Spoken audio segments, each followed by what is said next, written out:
Love is Blind is back, and this time we are in Ohio. So I'm going to share some quick thoughts with y'all, and we're just going to dive right into it. I want to start out by saying Vanessa looked really amazing in like one of the opening scenes where her and Nick came out to talk to the singles.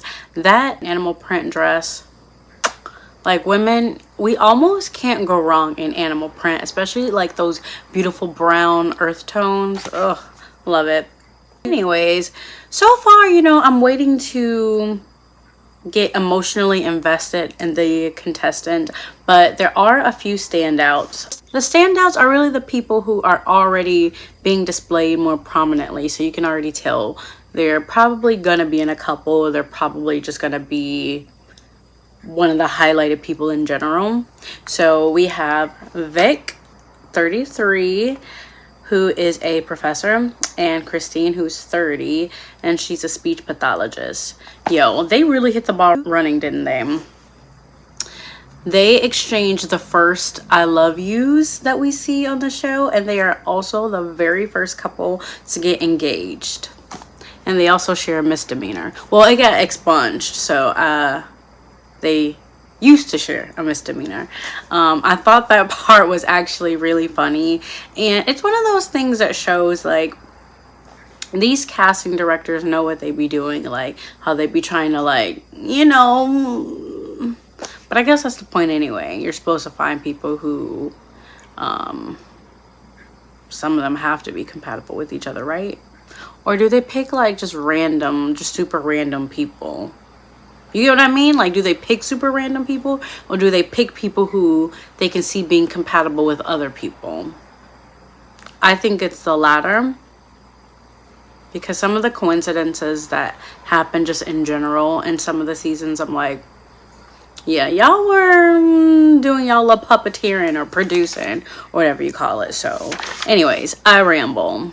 Another standout person is Emma, 27. She is the woman who was adopted, and I am feeling her as one of the characters, one of the personalities, one of the people, I should say, because it's reality TV. Yeah, I am feeling her, but she was tripping a little bit on who was she tripping on? Steven. I feel like during that conversation where they were talking about their first kiss and first sexual experiences, it felt like she got triggered, especially when she said like, oh, like those first experiences, like those guys didn't even really care about me. Like, I don't care to characterize them. I don't care to really go into that much detail. So I mean, being triggered is okay. They are in a very vulnerable experience. She kind of like shut him out after asking for him to be vulnerable, kind of like doing this whole thing with just not liking his word choice, and like I don't know, like something was really off during that, which I'm sure I assume is obvious to everyone else. Or am I tripping and y'all thought Steven was being like obnoxious or annoying in some ways? Yeah, I remember her at some point saying like, yeah, I march to the beat of my own drum, like, don't tell me what to do, or I don't like being told what to do or following the crowd. Or when he was surprised about her never seeing the Notebook movie. So I thought that was interesting. Don't get me wrong, it is kind of like silly sometimes where somebody is constantly like, what? You've never. No, I haven't seen every single movie, TV show, piece of music, or read every book that exists in the universe. Because I may have watched and read and seen a lot of things that you haven't, right? But those things feel more obscure to you. To me, I'm like, how did you not see Degrassi? How did you not know Drake before he was Drake? Anyways. Yeah. So, I'm still trying to figure out the deal with Emma, but I do like her vibe for the most part. Yeah, I do. I like how she was trying to get to the heart of people, you know what I mean? And dive deep. Even though, again, when she got that from someone, it kind of went left. And then she went back to the women's lounge crying, and I rewinded it a few times to figure out, like, what was she crying for. It was something about, like, oh, like, did she not want to seem like she was victimizing herself with the way she explained her experience to who was it, Steven? I didn't understand that, why she was crying. And mind you, I'm a crier. I am a crier.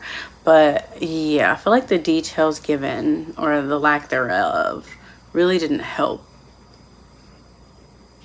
me understand what the heck was going on. Okay, other people I enjoy. Tyler. I like what Tyler said about how she was able to exceed in corporate America just being herself without code switching and this and that. Because, I mean, that's great. That's great that she had that experience. We all know that isn't everyone's experience. A lot of people do have to assimilate in order to see changes and to see that elevation. But again, the fact that, oh, sirens. Hopefully they're okay. Anyways, we know everyone doesn't share the same experience as Tyler, but it is so beautiful to see a Black woman succeed being herself. Like, I like that. And I just want to learn more about her. She seems like a smart lady looking for love. And, you know, I know a lot of women could probably relate to her. Yeah, I think I already talked about Vic and Christine. I do like them so far. I love what Vic said about how he was a little hoodlum when he was younger, but eventually he saw that just wasn't it. Yeah, I love that he was able to rise above his environment and his circumstances, because that is extremely challenging for a lot of people. So at the end of the episode, we see Elisa. Is it Elisa or Elisa? I think it's Elisa. She's 38. She comes in like a bit emotional. I'm going to watch episode 2 and see what that's about. In the meantime, y'all let me know y'all's thoughts, and I will continue updating you on my thoughts of Love is Blind Ohio. I'll talk to y'all soon.